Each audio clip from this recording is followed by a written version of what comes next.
வீட்டிலே பாப்கார்ன் செய்யலாம். தேட்டரில் மாதிரி நம்ம அடுப்பத்தை வச்சு குக்கரை வச்சு கார்ன் வாங்கிட்டு வந்து எண்ணெயும் நெய்யும் ஊற்றலாம், எண்ணெயும் ஊற்றிக்கலாம். நீங்கள் எவ்வளோ போடுறோமோ அதுக்கு மேலே கொஞ்சம் அதிகமாக எண்ணெய் ஊற்றி இல்லைன்னா நெய் ஊற்றிக்கணும். அது முழுகிற அளவுக்கு ஊற்றி மூடி வச்சிட்டிங்கன்னா குக்கரை திருப்பி மூடி வச்சிடணும்.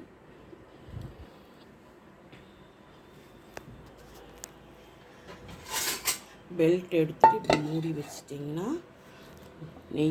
நான் நெய் கலந்துருக்கேன், எண்ணெயும் கலக்கலாம்.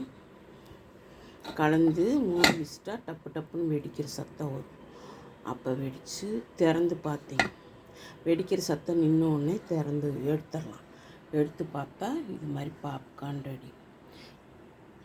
இது மேலே உப்பு மிளகுத்தூள் போட்டு நம்ம சாப்பிட்டுக்கலாம்.